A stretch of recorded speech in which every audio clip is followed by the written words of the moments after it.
नमस्कार, स्वागत है आप सबका दिन भर की तमाम बड़ी और अहम खबरों के साथ। मैं हूं कवीन सचान। शुरुआत हेडलाइन से। जवानों के साथ बर्बरता पर पाकिस्तानी उच्चायुक्त तलब, उकसावे की कार्रवाई बता सौंपे गए सबूत, वापस भेजे गए 50 पाकिस्तानी छात्र।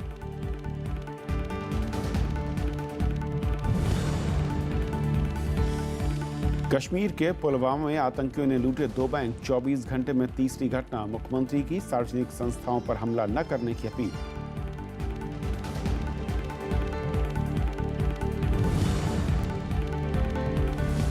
कलह खत्म करने के लिए आम आदमी पार्टी से अमानतुल्लाह खान निलंबित, बयानों की जांच के लिए बनी समिति कुमार विश्वास को बनाया राजस्थान का प्रभारी।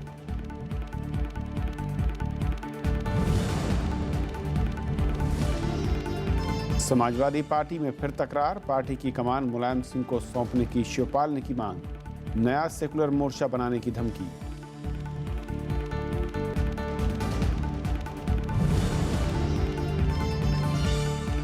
के विश्वनाथ को दादा साहब फाल्के पुरस्कार से सम्मानित किया गया। राष्ट्रपति ने राष्ट्रीय फिल्म पुरस्कार विजेताओं को दिया अवार्ड।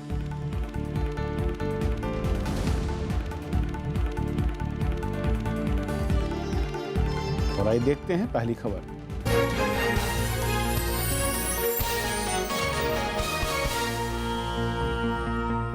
भारत ने पाकिस्तान को सख्त लहजे में कहा है कि वो अपने उन सैनिकों और कमांडरों पर सख्त कार्रवाई करे जिन्होंने 1 मई को 2 भारतीय सैनिकों की हत्या कर शव के साथ बर्बरता की। विदेश मंत्रालय के प्रवक्ता गोपाल बागले ने कहा कि मौका वारदात से इस बात के पुख्ता सबूत मिले हैं कि इस घटना में पाकिस्तानी सेना का ही हाथ है। इससे पहले कल दोनों देशों के डीजीएमओ के बीच भी हॉटलाइन पर बातचीत हुई थी। भारतीय जवानों के साथ बर्बरता के मामले में बुधवार को विदेश सचिव एस जयशंकर ने पाकिस्तान के उच्चायुक्त अब्दुल बासित को तलब किया। विदेश सचिव ने कहा कि भारत ने नियंत्रण रेखा पर क्षत विक्षत सैनिकों के खून के नमूने और नियंत्रण रेखा से पाकिस्तान की ओर गए खून के निशान की जांच की है। इससे ये साफ है कि इसे पाकिस्तान से आए सैनिकों ने ही घटना को अंजाम दिया है। भारत सरकार ने ये मांग करी है पाकिस्तान से कि उनकी सेना में जो भी सिपाही या उनके कमांडर्स इस घटना के लिए जिम्मेदार हैं, उत्तरदायी हैं, उनके खिलाफ तुरंत उचित कार्रवाई करी जाए। पाकिस्तानी उच्चायुक्त से विदेश सचिव एस जयशंकर ने भारत में इस घटना से फैले आक्रोश की जानकारी दी। हालांकि अब्दुल बासित ने इस घटना में पाकिस्तान का हाथ होने से इनकार किया है। पाकिस्तानी उच्चायुक्त ने कहा कि वो नवाज सरकार को भारत के पक्ष से रूबरू कराएंगे। उच्चायुक्त साहब ने कहा कि पाकिस्तान की सेना ने इसमें कोई हिस्सा नहीं लिया इस घटना में, लेकिन वो हमने जो कुछ उनसे कहा है वो उसे अपनी सरकार तक पहुंचा देंगे। भारत ने पाकिस्तानी उच्चायुक्त को कहा कि भारतीय सैनिकों की हत्या कर उनको क्षत विक्षत करने की घटना अमानवीय है और अंतर्राष्ट्रीय नियमों का उल्लंघन है। विदेश सचिव ने कहा कि भारत ने पाकिस्तान को आतंकवाद पर लगाम लगाने के लिए कई बार कहा है, लेकिन उस पर इसका असर नहीं पड़ा। ऐसे में दोनों देशों की जनता के बीच भी कोई मेलजोल की स्थिति संभव नहीं है। भारत ने इस घटना के विरोध में पाकिस्तान से आए छात्रों को भी वापस भेज दिया है, जो एनजीओ के सहयोग से भारत भ्रमण पर आए थे। अखिलेश सुमन, राज्यसभा टीवी। और इस पूरे मसले पर बातचीत करने के लिए हमारे साथ पूर्व राजदूत वे काजू साहब जुड़ रहे हैं। सर, जिस तरीके से ये पूरा मसला सामने आया है और भारत की ओर से अब तक जो कदम उठाए गए हैं और पाकिस्तान का जो रिस्पांस रहा है, क्या कुछ उम्मीद दिखती है? फिर कहा जाए कि पाकिस्तान से सुधरने की उम्मीद करना या फिर किसी तरह के सबूतों पर कार्रवाई करना बेमानी सा है? मुझे नहीं लगता है कि पाकिस्तान कोई कार्रवाई करेगा। पाकिस्तान की सेना ने पहले ही कहा है कि उनका कोई हाथ नहीं रहा है इस बर्बरता में, और उन्होंने कहा है कि उन्होंने नियंत्रण रेखा का कोई उल्लंघन नहीं किया। और आज उच्चायुक्त ने भी वही बयान जो पाकिस्तानी सेना का था उसको रिपीट किया। तो इस हालात में ये उम्मीद रखनी कि पाकिस्तानी सेना या पाकिस्तानी सरकार इस पर कुछ कार्रवाई करेगी, ये बिल्कुल गलत है और ऐसी उम्मीद रखनी कि कोई अर्थहीन है। और जी, जिस तरीके का माहौल है इस पूरी घटना के बाद, और ये पहली बार नहीं है, देश की जनता में संतोष है, गुस्सा भी है। सरकार जो कदम उठा रही है, फिर सरकार के पास अब विकल्प क्या बचते हैं इस तरह की घटनाओं का जवाब देने के लिए? फिर क्या रास्ते हैं अब? देखिए, ऐसी आपने उचित कहा, ऐसी घटनाएं पहले भी हुई हैं। सवाल हमारे सामने और बहैसियत राष्ट्र के सवाल हमारे सामने ये है कि पाकिस्तान से जो आतंकवाद आ रहा है, क्या वो सामरिक चुनौती है या नहीं। कुछ लोग ये मानते हैं कि जो ये सब हो रहा है ये भारत अब्जॉर्ब कर सकता है, कि इससे भारत की अर्थव्यवस्था पर और यानी भारत की जो राष्ट्रीय एक पावर है उस पर कोई असर नहीं पड़ता। तो ये उफान होता है और इसको पॉलिटिकल मैनेजमेंट के जरिए उफान ख़त्म हो जाता है। मेरा मानना है कि जब तक बहैसियत राष्ट्र, और इस पर कंसेंसस बनना पड़ेगा हमारे सामरिक वर्ग में, हमारे राजनीतिक वर्ग में, कि ये राष्ट्र चुनौती है। अब वक्त आ गया है, कितने साल ये हम बर्दाश्त करेंगे कि हम भारत ये तय कर ले कि हम हर सूरत अपनी राष्ट्रीय शक्ति का हर रूप से प्रयोग करेंगे कि पाकिस्तान से आतंकवाद ख़त्म हो। और हमारे पास, मेरा मानना है, ये साधन हैं। ये लड़ाई जो है ये लड़ाई है, पाकिस्तान ने आज नहीं दशकों से ये लड़ाई छेड़ी हुई है। लेकिन जब तक हम इस लड़ाई को लड़ाई नहीं मानते तब तक हम कैसे आगे बढ़ेंगे। और विवेक जी, जिस तरीके से अप्रत्यक्ष युद्ध जो होता है उसका जवाब अप्रत्यक्ष युद्ध होता है जी, तो जो सरकार जिन रास्तों पर आगे बढ़ रही है, या फिर पिछले कुछ महीनों में जिस तरीके की कार्रवाई हुई सीमा पर, चाहे वो सर्जिकल स्ट्राइक की बात हो या फिर दूसरे बातचीत को बंद करना या फिर राजनयिक तौर पर दबाव की बात हो, क्या ऐसा लगता है कि वो तमाम उपाय बेकार साबित हो रहे हैं? कुछ नए उपाय, कुछ नए हमें और तरीके आजमाने की जरूरत है अब? नहीं, अब जो उपाय कर रहे हैं, जो सरकार ने कदम उठाए हैं, वो पहली सरकारों ने भी की हैं, ये मोदी सरकार भी उठा रही है। वो अपनी जगह ठीक है। उच्चायुक्त को तलब किया, वो सही है, उससे देश को एक इशारा जाता है, अंतर्राष्ट्रीय समुदाय को इशारा जाता है और ख़ासतौर से पाकिस्तान को इशारा जाता है। लेकिन ये काफ़ी नहीं है, इसके साथ साथ हमें और भी करना है। और वो करना है कि ठान लेना है कि अब हम इसका अंत करेंगे। एक बार इच्छा शक्ति हमारे राष्ट्र में आ जाए तो फिर हम इस पर उसी तरीके से आगे बढ़ेंगे। हमें पाकिस्तान की सेना मानती है कि भारत एक परमानेंट शत्रु है, कि हमेशा हमेशा के लिए भारत शत्रु रहेगा। हम ये मानते नहीं।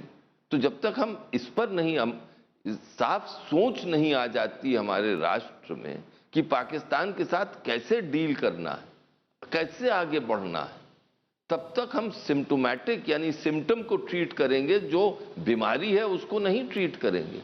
अब तो बीमारी को ट्रीट करने का वक्त है और कोई इल्यूजन नहीं रखना है, बिल्कुल एक कंसिस्टेंट नीति बनानी है।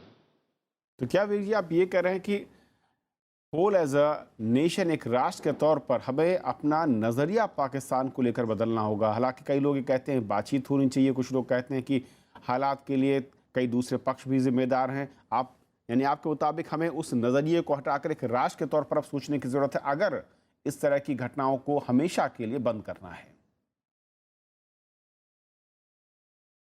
क्या मेरा सवाल जो ये मत रखते हैं, जैसे आपने कहा कि बातचीत करिए, तो मेरा सवाल उनसे बस एक सीधा है। हमने बातचीत का जरिया अपनाया, ऐसा नहीं कि बातचीत नहीं हुई। मैं तो अब मिनिस्ट्री विदेश मंत्रालय में अफसर रह चुका हूँ। इन बातचीत के सिलसिले में मैं रह चुका हूँ जी। मेरा प्रश्न अपने आप से जो मैं पूछता हूँ वो ये होता है, क्या इससे हमें कुछ लाभ मिला है? कुछ जो हमारे मसले हैं, हमारे भारत के पाकिस्तान के साथ जो मसले हैं, मुश्किलात हैं, क्या उसका हल निकला है? नहीं। तो बातचीत का जरिया तो हमने अपनाया है, सहयोग का जरिया अपनाया है। मोदी सरकार ने सहयोग का जरिया अपनाया है। मोदी जी खुद गए थे लाहौर, नवाज शरीफ को निमंत्रण दिया था। लेकिन दरअसल बात है कि पाकिस्तान की भारत नीति उसकी सेना तय करती है। अब सवाल हमारे सामने ये है कि सेना का क्या रुख है, और सेना के रुख में तो कोई बदलाव नहीं है पाकिस्तानी सेना के।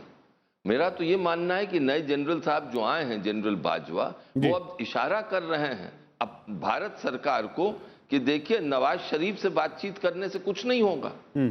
बातचीत अगर आपको किसी से डील करनी है, आपको ये समझना है कि पाकिस्तान की सेना है पाकिस्तान की नीतियों का निर्धारण करने का इंस्टीट्यूशन, और उनको सेना को नजरअंदाज नहीं कर सकते। जी बिल्कुल। कुछ लोग कहते हैं कि वहां के राष्ट्रीय सलाहकार और हमारे राष्ट्रीय सलाहकार की बातचीत हो, इसके जरिए कुछ हल निकलेगा। क्या इसका हल निकला है? अब 15-18 महीने से अगर संपर्क जारी है तो क्या हल निकला है? तो मेरा तो यही है, अपील है कि अब हमें बहैसियत राष्ट्र बुनियादी नीतियों पर सोचना है कि पाकिस्तान के प्रति नीति क्या हो। पाकिस्तान की नीति एक को बार उस पर हम साफ हो गए तो फिर तो नीति कार्यान्वित हो सकती है।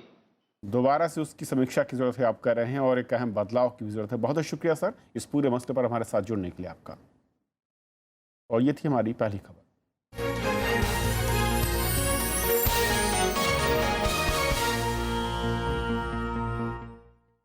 कश्मीर में आतंकियों ने आज 2 बैंक लूट लिए। दोनों वारदातें 2 घंटे के अंतराल पर पुलवामा जिले में हुई। पहली घटना में इलाकाई देहाती बैंक की वाहीबाग शाखा में 4 आतंकी घुसे और 5 लाख रुपए लूट लिए। दूसरी घटना जम्मू कश्मीर बैंक की नेहमा शाखा में हुई।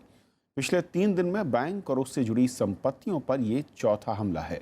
मंगलवार को भी आतंकियों ने एक बैंक से 65,000 रुपये लूटे थे। 1 मई को आतंकियों ने कुलगाम में कैश वैन पर हमला किया था, जिसमें 5 पुलिसकर्मियों समेत 7 लोगों की मौत हुई थी। इस घटना के पीड़ित परिवारों से आज मुख्यमंत्री महबूबा मुफ्ती ने मुलाकात की।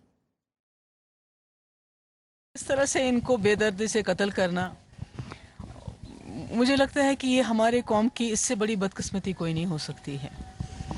हम लोगों को सोचना होगा कि इस किस्म की तोड़ फोड़, इस किस्म की डाका जनी, इस किस्म के कत्लो गारत से आखिर हम क्या कर रहे हैं? हम अपनी कौम का क्या हम अपनी कौम के लिए क्या कर रहे हैं इस वक्त?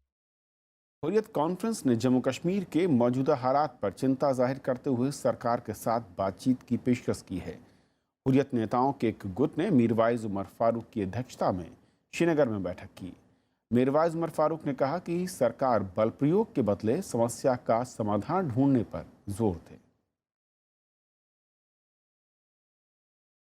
गृहमंत्री राजनाथ सिंह ने जम्मू कश्मीर के आंतरिक सुरक्षा के हालात और वहां तैनात भारतीय सैनिकों पर हमले की घटनाओं को लेकर बुधवार को दिल्ली में समीक्षा बैठक की। गृहमंत्री की सुरक्षा अधिकारियों के साथ 3 दिन में ये लगातार तीसरी बैठक थी, जिसमें राष्ट्रीय सुरक्षा सलाहकार अजीत डोभाल, खुफिया विभाग के निदेशक राजीव जैन, रॉ के चीफ अनिल धस्माना समेत कई उच्च स्तरीय अधिकारी शामिल हुए।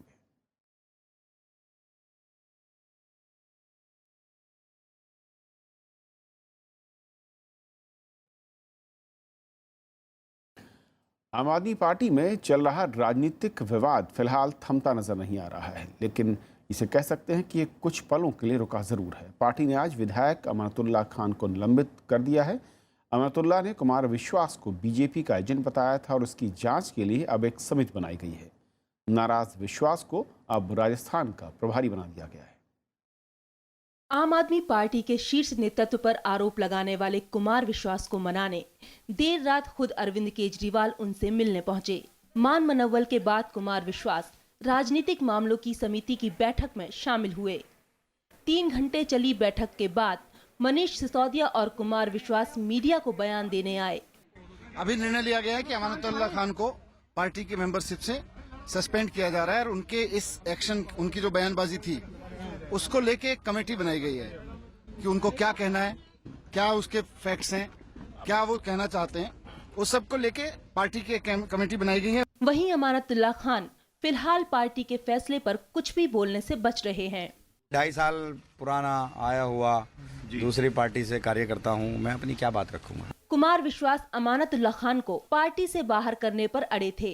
अमानतुल्लाह खान के निलंबन के बावजूद कुमार के चेहरे पर बेचैनी इस तस्वीर से साफ देखी जा सकती है। इसकी वजह कई हैं। मनीष सिसोदिया ने मीडिया के जरिए पार्टी के खिलाफ चल रहे कुमार के बयानों पर आपत्ति जताई थी। केजरीवाल या सिसोदिया ने अब तक अमानतुल्लाह खान के उस बयान का खंडन नहीं किया है जिसमें कुमार पर पार्टी तोड़ने का आरोप लगाया गया था। कुमार विश्वास ने अमानतुल्लाह खान को मुखौटा बताया था, लेकिन उसे शह देने वाले पर कोई कार्रवाई नहीं हुई। लेकिन कुछ विचार विमर्श पार्टी में होने चाहिए थे, जो हो रहे हैं। अब उनकी प्रक्रिया प्रारंभ हुई है, उसके लिए मैं आभार व्यक्त करता हूं और उस हर कार्यकर्ता को, उस हर व्यक्ति को जिसने इस कठिन समय में मेरे साथ खड़े होने के लिए स्वयं को आगे लाए, उन सबको आभार देता हूं। वहीं बीजेपी और कांग्रेस का कहना है कि सत्ताधारी पार्टी के झगड़े से दिल्ली का नुकसान हो रहा है। The biggest question is what has happened to the promises or to the issues on basis of which Aam Aadmi Party was formed. What has happened to this Jan Lokpal? What has happened to internal democracy? We are seeing in Aam Aadmi Party even speaking against Kejriwal is shown the door. बहुत अफसोस की बात यह है कि इतने गंभीर इल्जामात के बाद, जिसमें क्या कुछ नहीं कहा गया है एक दूसरे को, उसके बाद इस तरह का क्लाइम डाउन कर लेना, साथ आ जाना एक पद को देने के बाद, मुझे सच में बहुत अफसोस के साथ ये कहना पड़ रहा है कि कहीं पे भी सिद्धांतों की और उसूलों की जगह नहीं रह गई है इस पार्टी में। इस मामले के बाद पार्टी के अंदर गुटबाजी सार्वजनिक हो चुकी है। पार्टी के वरिष्ठ नेताओं में कुमार अकेले पड़ते दिख रहे हैं। अनु दीवान, राज्यसभा टीवी। समाजवादी पार्टी में अंदरूनी कलह थमती नजर नहीं आ रही है। पार्टी के नेता यादव ने अखिलेश यादव को राष्ट्रीय अध्यक्ष पद से हटने के लिए 3 महीने का अल्टीमेटम दे दिया है। शिवपाल ने कहा कि अगर मुलायम सिंह यादव को दोबारा राष्ट्रीय अध्यक्ष नहीं बनाया जाता तो एक सेकुलर मोर्चा बनाएंगे जो सांप्रदायिक ताकतों के साथ मुकाबला करेगा। प्रधानमंत्री नरेंद्र मोदी ने शोध के जरिए दुनिया में देश की पहचान बनाने की सलाह दी है। हरिद्वार में पतंजलि रिसर्च सेंटर का उद्घाटन करते हुए उन्होंने कहा कि दुनिया अब प्रिवेंटिव हेल्थ केयर पर जोर दे रही है, जिसमें योग और आयुर्वेद के साथ स्वच्छता की अहम भूमिका है। हरिद्वार में पतंजलि अनुसंधान संस्थान का उद्घाटन करते हुए प्रधानमंत्री नरेंद्र मोदी ने शोध पर विशेष जोर दिया। उन्होंने कहा कि रिसर्च ही देश को दुनिया में पहचान दिला सकता है। रिसर्च, इनोवेशन, इसकी क्या ताकत होती है हमने अपनी आंखों के सामने देखा है। आज पूरा विश्व होलिस्टिक हेल्थ केयर इसके विषय में बड़ा संवेदनशील है। भारत के ऋषि मुनियों की महान परंपरा योग, उस पर विश्व का आकर्षण पैदा हुआ है। प्रधानमंत्री ने कहा कि उनकी सरकार नई स्वास्थ्य नीति को लेकर आई है और वो प्रिवेंटिव हेल्थ केयर पर जोर दे रहे हैं, लेकिन इसके लिए सबसे महत्वपूर्ण साफ सफाई है। प्रिवेंटिव हेल्थ केयर पर बल देना पड़ेगा और प्रिवेंटिव हेल्थ केयर का उत्तम से उत्तम रास्ता जो है और सस्ते से सस्ता रास्ता है वो है स्वच्छता। इससे पहले प्रधानमंत्री नरेंद्र मोदी केदारनाथ मंदिर दर्शन करने पहुंचे और करीब आधे घंटे तक मंदिर में पूजा की। केदारनाथ धाम के पट आज से दर्शन के लिए खुल गए हैं। Bureau report, Rajya Sabha TV.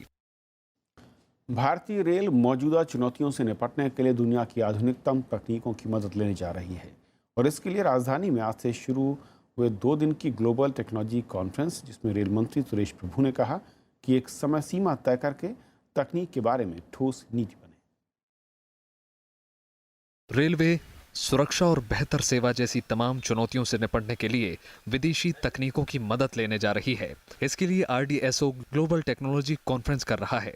इस मौके पर रेल मंत्री ने कहा कि रेलवे बोर्ड के सदस्य नई तकनीकों के बारे में जून महीने तक ठोस खाका तैयार करें जो सस्ती और टिकाऊ तकनीक हो। Best known technologies, how to integrate them, we'll have to decide about how to move forward. Not that by June end we'll be able to get all technologies, but a process of moving on. That decision we can take, how we should move forward. Rail मंत्री सुरेश प्रभु का दावा है कि अगले 1 दशक में भारतीय rail भारी निवेश करने जा रही है।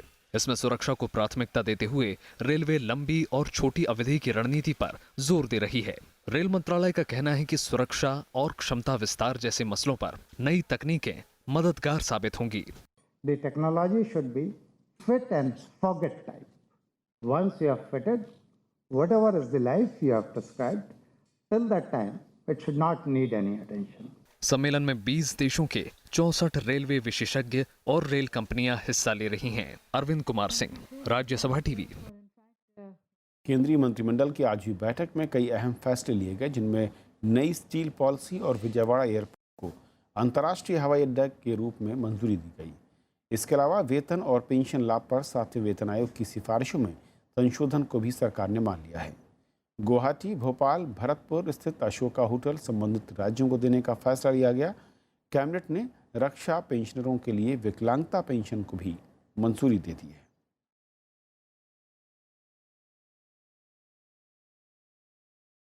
कालेधन पर एक ताज़ा रिपोर्ट के मुताबिक 2014 में करीब 21 अरब डॉलर का कालाधन भारत से बाहर भेजा गया। अंतर्राष्ट्रीय संस्था ग्लोबल फाइनेंशियल इंटीग्रिटी की रिपोर्ट के मुताबिक 2005 से 2014 के बीच 770 अरब डॉलर यानी करीब 5 लाख करोड़ रुपए का कालाधन देश में आया, जबकि इस दौरान 165 अरब डॉलर देश से बाहर गए। रिपोर्ट के मुताबिक 2014 के दौरान 1000 अरब डॉलर की अवैध राशि का विकासशील और उभरती अर्थव्यवस्थाओं में आवागमन हुआ है। इनमें 101 अरब डॉलर भारत में पहुंचा, जबकि 21 अरब डॉलर देश से बाहर गया। रिपोर्ट के मुताबिक 2005 से 2014 के दौरान कुल अवैध वित्तीय प्रवाह भारत के कुल व्यापार का करीब 3% रहा। ये पहली रिपोर्ट है जिसमें अवैध धन के देश में आने और निकलने के बारे में बताया गया है। बैंक से धोखाधड़ी के आरोप में जूम डेवलपर्स कंपनी के डायरेक्टर विजय एम चौधरी को गिरफ्तार कर लिया गया है। ये कार्रवाई ईडी ने की है। चौधरी पर करीब 500 कंपनियां बनाकर जालसाजी का आरोप है। ये देश में बैंक जालसाजी का सबसे बड़ा मामला बताया जाता है। उनकी गिरफ्तारी मनी लॉन्ड्रिंग के आरोपों के तहत हुई। आरोप है कि चौधरी ने 485 कंपनियां खोली हैं।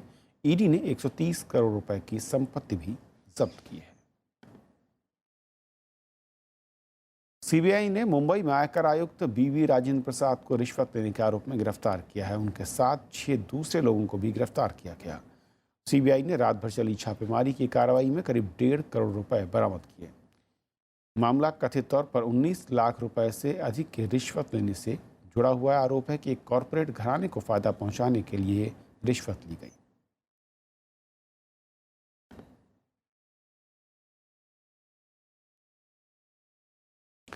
सुप्रीम कोर्ट ने गौरक्षा के नाम पर बने संगठनों की जांच के लिए हर जिले में निगरानी अफसर नियुक्त किए जाने की मांग को खारिज कर दिया है। बुधवार को एक याचिका पर सुनवाई करते हुए कोर्ट ने कहा कि राज्यों और केंद्र सरकार का जवाब आने तक इस पर कोई आदेश पारित न किया जाए। कोर्ट ने केंद्र और 5 राज्यों से 6 हफ्ते में जवाब दाखिल करने को कहा है। सुप्रीम कोर्ट ने तमिलनाडु सरकार को फसलों के लिए न्यूनतम समर्थन मूल्य के बारे में किसानों को जागरूक करने का निर्देश दिया है। कोर्ट ने कहा है कि किसान जानकारी के अभाव में मंडी में सही दाम नहीं ले पाते। कोर्ट ने सरकार से 8 मई तक किसानों के लिए उठाए गए कदम की रिपोर्ट भी मांगी है।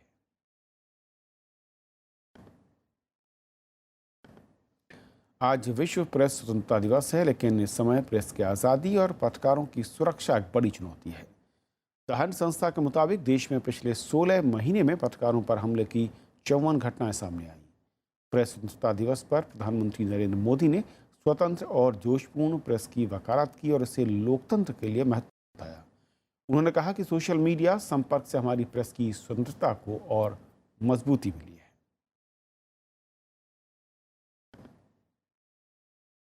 इधर दिल्ली में एक कार्यक्रम का आयोजन हुआ जहां कई वरिष्ठ पत्रकारों ने भारत में मीडिया की आज़ादी पर चर्चा की। मीडिया कर्मियों पर हमले और पेड न्यूज़ पर भी चिंता जाहिर की। विश्व प्रेस स्वतंत्रता दिवस पर दिल्ली में कई वरिष्ठ पत्रकारों ने प्रेस की आजादी और उसकी भूमिका पर अपने विचार रखे। पत्रकारों ने कहा कि किसी भी देश में प्रेस की आजादी से ही वहां अभिव्यक्ति की आजादी का अंदाजा लगाया जा सकता है। पत्रकारों ने माना कि सोशल मीडिया लोकतंत्र के 5वें स्तंभ के रूप में स्थापित हो रहा है। सोशल मीडिया को मेन स्ट्रीम मीडिया का एक्सटेंशन मानने का and sometimes even alternative. There are conscious attempts to place social media as the fifth estate, fifth pillar of democracy, और कोशिश ये हो रही है कि मेन स्ट्रीम मीडिया के बराबर उसको लेजिटिमेसी दे दी जाए। कार्यक्रम में पत्रकारों पर हमले और पेड न्यूज पर भी चिंता जताई। कहीं जब मीडिया पे हमला होता है, कहीं न कहीं जब मीडिया के बारे में अनाप शनाप चीजें कही जाती हैं, तो कहने वालों ये कॉन्फिडेंस है कि ये आम जनता आपको बैक कर देगी, आम जनता हमारी बात को समझ के एक्सेप्ट करेगी। साल 1993 से विश्व प्रेस स्वतंत्रता दिवस मनाया जा रहा है। संयुक्त राष्ट्र महासभा ने 3 मई को ये दिवस मनाने का फैसला किया था। इसका मकसद प्रेस की आजादी के प्रति जागरूकता फैलाना है। लीना शर्मा, राज्यसभा टीवी। दिल्ली के विज्ञान भवन में आज राष्ट्रपति प्रणब मुखर्जी ने राष्ट्रीय फिल्म पुरस्कार के विजेताओं को सम्मानित किया। के विश्वनाथ को दादा साहब फाल्के पुरस्कार से नवाजा गया। फिल्म रुस्तम के लिए अक्षय कुमार को बेस्ट एक्टर और वहीं फिल्म नीरजा के लिए सोनम कपूर को विशेष उल्लेख के अवार्ड से सम्मानित किया गया। इसके साथ ही आमिर खान की फिल्म दंगल में गीता फोगाट का किरदार निभाने वाली अभिनेत्री ज़ारा वसीम को बेस्ट सपोर्टिंग एक्टर के राष्ट्रीय पुरस्कार से नवाजा गया और फिल्म पिंक को बेस्ट फीचर फिल्म के राष्ट्रीय पुरस्कार से सम्मानित किया गया। समारोह में सूचना और प्रसारण मंत्री वेंकैया नायडू के अलावा कई बॉलीवुड हस्तियां भी मौजूद थीं। तो खबरों के आज के सफर में इतना ही। नमस्कार।